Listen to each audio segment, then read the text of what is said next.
Dear teachers, welcome to JS in English Learning. We are with Unit 6 of the revised PGTRB syllabus and we are discussing E. Cummings, the poem, The Cambridge Ladies. அப்ப இந்த Cambridge ladies அப்படிங்கிற போயத்தினுடைய figure of speech analysis தான் இந்த video. சரி, இதுல என்ன விஷயம் இருக்கு அப்படின்னு கேட்டீங்கன்னா, நம்ம ஃபர்ஸ்ட் லைன்ல பாத்தீங்கன்னா there was a phrase என்ன அப்படின்னா furnished souls. The Cambridge ladies are with furnished souls, live in furnished souls. அதான் line. The Cambridge ladies live in furnished souls. And the furnished souls is a metaphor. What is the metaphor? Souls are metaphorically compared to a fully furnished house. It is referred to fully furnished house. And the comparison புரிஞ்சுச்சா? Implied comparison like as அப்படிங்கிறது இல்லாம the soul, the ladies of the Cambridge ladies is like a furnished soul அப்படின்னு சொல்லியிருக்கலாம். Is like a furnished house ன்னு சொல்லியிருந்தீங்கன்னா அது சிமிலி. ஆனா இங்க என்ன சொல்லிட்டாங்க? Furnished soul.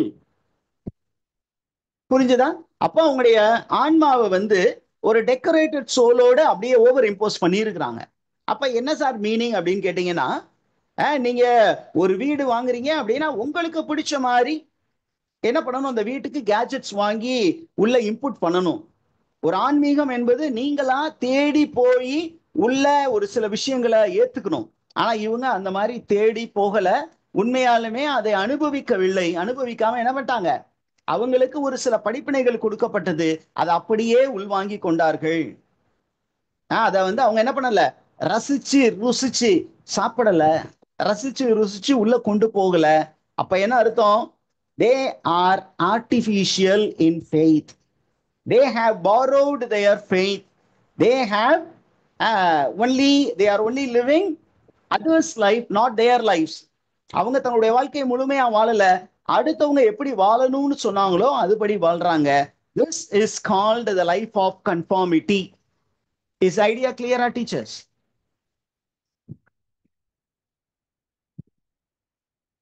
அடுத்தது இன்னொரு மெட்டஃபரும் இருக்கு. என்ன அப்படின்னா, அந்த லேடிஸோடைய ஃபேஸை பத்தி பேசும்போது என்னன்னு சொல்றாருன்னா, பெர்மனன்ட் ஃபேஸஸ். பெர்மனன்ட் ஃபேஸஸ் அப்படிங்கும்போது permanent face refers to a mask that people wear, a fixed expression. நம்ம ஃபேஸ் எப்பொழுதுமே பெர்மனன்ட் ஃபேஸா இருக்கிறதுல there is a lot of expression coming, but permanent face அப்படின்னு சொல்லும்போது it's like a masked face. ஒரு mask போட்டீங்கன்னா அந்த மாஸ்க் வந்து எந்த எக்ஸ்பிரஷனும் காட்டாது. காமெடி மாஸ்க், ட்ராஜடி மாஸ்க் அப்படின்னு கிரீக் பீப்புள் போட்டுக்கிட்டாங்கன்னு நம்ம படிச்சிருக்கோம். அப்ப இங்கேயும் பாத்தீங்கன்னா எந்த எக்ஸ்பிரஷனுமே இல்லாத அளவுக்கு உங்க ஃபேஸ் இருந்தது. அப்ப இந்த ஃபேஸ் எப்படி இருந்தது? ஒரு மாஸ்க் போட்ட ஃபேஸ் போல இருந்தது. போல சொல்லியிருந்தாங்கன்னா அது சிமிலி, போலன்னு சொல்லாம அது மாஸ்க்டு ஃபேஸ் சார் அப்படின்னு சொல்லிட்டார். So this is metaphor. Did you get that, teachers? Now we are moving on to the next figure of speech. அதுக்கு அந்த போயிட்ரியில் இருக்கக்கூடிய லைன் எடுத்திருக்கோம். என்ன அப்படின்னா, the moon rattles like a fragment of angry candy.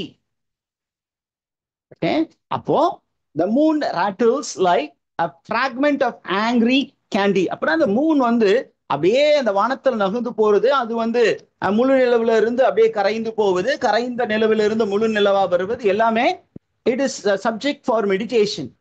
It is a sublime act. அதை நீங்க பார்த்து meditate பண்றதுக்கானது. ஆனா என்ன ஆகுது அப்படின்னா, அது வேகமா கரைந்து போகிறது. அப்படிங்கும்போது angry candy, Moon rattles like, ராட்டில்னா வேகமா போகுது. எது மாதிரி அப்படின்னா, கோவத்துல இருக்கும்போது நீங்க கடிச்சு முழுங்குவீங்கல்ல ஒரு சில விஷயங்கள். நீங்க சாப்பிட்ற சாப்பாடை ஜென்ல என்ன சொல்றாங்கன்னா, நீங்க ஒரு காஃபி எடுத்தீங்கன்னா கூட, ஒரு கப்ல வாட்டர் எடுத்தீங்கன்னா 45 நிமிஷம் எடுக்கணும் அதை முடிக்கிறதுக்கு. ஆனா நம்ம அப்படி எடுக்கிறோம், கல்ப்பு முடிக்கிறோம். அப்படி கல்ப்புனா முடிக்கிறோம், we are not digesting it. அப்ப நீங்க you become highly mechanical. Their life is highly mechanical. They are not open to divine mysteries. அப்ப the moon is rattling, is moving. எப்படி போகுது? லைக்னு கொடுத்திருக்கான். அப்ப லைக்னு வந்துச்சுனாவே அங்க சிமிலி. Is the information clear, teachers?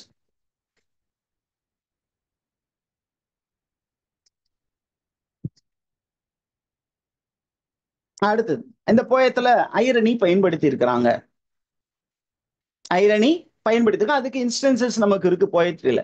எங்க sir அப்படின்னா, delighted fingers netting for the is it polls அப்படிங்கும்போது இங்க பாத்தீங்கன்னா அவங்க வந்து நெட் பண்ணிக்கிட்டு இருக்காங்க. யாருக்கு? ஒருவேளை the people who are in the poles, pole அப்படின்னா Polish people who are very poor அப்படின்னு எடுத்துக்கலாம். Or is it for charity? உண்மையாலுமே இது சேரிட்டிக்காகலாம் இவங்க செய்ய மாட்டாங்க சார், அப்படிப்பட்ட நல்லவங்களாம் இவங்க கிடையாது அப்படின்னு சொல்றான். பெர்ஹாப்ஸ் இருக்கலாம், இல்லாமல் போகலாம். ஏழை மக்களுக்காக இவங்க எல்லாம் ஏதாவது செய்ய போறாங்க, அப்படிலாம் செய்ய மாட்டாங்க சார். இவங்க செய்யறது எல்லாம் யாரு? சொந்த பந்தத்துக்கு தான் செய்யணும்னு நினைப்பாங்க அப்படின்னு அந்த பீப்புளை வந்து இவர் கிரிட்டிசைஸ் பண்றாரு. அதே நேரத்துல இவங்க செய்யக்கூடிய சேரிட்டி எல்லாருக்கும் தெரியற மாதிரி செய்ய போறாங்க. So it becomes a performative act. ஒரு டிராமா மாதிரி நடத்தி காட்டிடுறான். நான் ஏழைகளுக்கு உதவுறோம் பாருங்க சார், வாங்க பாருங்க பாருங்க பாருங்கன்னு எல்லாருக்கும் முன்னாடி போய் நீங்க செய்யும்போது யூ பிகம் அ பக்கா actor. You are not a real spiritual. A real spiritual person will not be a performer. அவன் வந்து என்ன பண்ணுவான், தனியா உட்காந்து அமைதியா இருப்பான். பாக்கெட்ல இருக்குன்னா போகும்போது யாருக்கும் தெரியாம கொடுத்துட்டு போயிடுவான். ஆனா இங்க இருக்கிறவங்க எல்லாம் பர்ஃபார்மேட்டிவ் ஆக்ட்ல இருக்காங்க. அப்ப பர்ஃபார்மேட்டிவ் ஆக்ட் இருக்கிறவங்க ஸ்பிரிச்சுவலா இருக்க முடியாது. அதுதான் ஐரானிக்கலா இவர் சொல்லி இருக்கிறார். Is information clear teachers? அடுத்த பாருங்களேன், இங்க ஒரு சென்டென்ஸ் இருக்கு. என்னன்னா, they believe in Christ and Longfellow both dead. ஏன் போத் டெட் அப்படின்னா, இவங்க கிரைஸ்ட பத்தி தெரிஞ்சிருக்கிறாங்க, கிரைஸ்டுடைய டீச்சிங் தெரிஞ்சு வச்சிருக்காங்க, லாங் ஃபெலோ பத்தி படிச்சிருக்காங்க, லாங் ஃபெலோ டீச்சிங் பத்தி தெரிஞ்சு வச்சிருக்காங்க. ஆனா அந்த டீச்சிங்ஸை இவங்க ஃபாலோ பண்ணல. அதை ஃபாலோ பண்ணியிருந்தாங்கன்னா இவங்க உண்மையாலுமே நல்ல லேடிஸா இருந்திருப்பாங்க. இவங்க ஃபாலோ பண்ணதுனால சூப்பர்ஃபிஷியலா இருக்கிறாங்க, செல்ஃப் சென்டர்டா இருக்கிறாங்க, இந்த ரூல்ஸ் ஃபாலோ பண்ணிக்கிட்டு இருக்காங்க. ஏன் அப்படின்னா, Christ was iconoclast. Henry Wadsworth Longfellow was a iconoclast. Iconoclastனா breaker of tradition. அது வரைக்கும் இந்த சட்டத்திட்டத்தெல்லாம் போட்டு உடைச்சு புதிய சட்டத்திட்டங்கள் கொடுத்தவர்கள். கிரைஸ்ட் வந்து ரிலிஜன்ல புது சட்டத்திட்டம் கொடுத்தாரு, அந்த மேனை வந்து ஃப்ரீ பண்ணாரு. அதே மாதிரி ஹென்ரி வேட்ஸ்வர்த் லாங்ஃபெல்லோவும் என்ன பண்ணாரு, புது ரூல் ஃபாலோ, புதுசா ஒரு ட்ரெண்ட் கிரியேட் பண்ணாரு. அதை இவங்க ஃபாலோ பண்ணல அப்படிங்கிறது தான் ஐரணியே. அடுத்தது, permanent faces coyly band scandal. ஏன் இதெல்லாம் பாத்தீங்கன்னா, permanent faces coyly band scandal. அடுத்த லைனுக்கு போகணும். அடுத்த லைன்ல போட்டீங்கன்னா you have beautiful repetition of B and C அப்படின்னு அடுத்த லைன் நான் போடல, நீங்க அதை போய் பாத்துருங்க. அடுத்தது சினக்டக்கி இங்க இருக்கு. ஃபிங்கர்ஸ் நிட்டிங் அப்படின்னு. ஃபிங்கர் ரெஃபர்ஸ் டு, நீங்க ஃபிங்கர் மட்டும் நிட்டிங்ல இன்வால்வ் ஆகாது. The whole person is involved in knitting. அப்ப the finger மட்டும் டிலைட் கிடைக்க போறது இல்ல, அந்த knitting வேலை செய்யும் போது the whole person gets involved. அப்ப அவங்க knitting எதுக்காக செய்யறாங்க அப்படின்னா, அவங்களுக்கு இந்த knitting செஞ்சு இந்த கிளாத்தை வந்து யாரோ ரிச் ஃபெலோ கொடுக்கணும், அப்படியே இல்ல அப்படின்னா யாராவது புவர் ஃபெலோ கொடுக்கணும். எது செஞ்சாலும் அதை வந்து என்ன பண்ணணும், விளம்பரப்படுத்தணும் அப்படிங்கிற ஒரு நோக்கோடு செஞ்சாங்க. அப்ப they were silly people. They were people doing trivial actions. அவ்வளவுதான் நம்ம ஃபிகர்ஸ் ஆஃப் ஸ்பீச். வேற எதுவும் இருந்ததுன்னா நம்ம டெஸ்ட்ல அதை பார்ப்போம். ஓகேங்களா டீச்சர்ஸ்? அதனால whatever the test be given, take it very seriously and you will find lot of input available in the test question paper. Test question paper is a kind of information shared to you. Okay, take the test seriously. Thank you, teachers.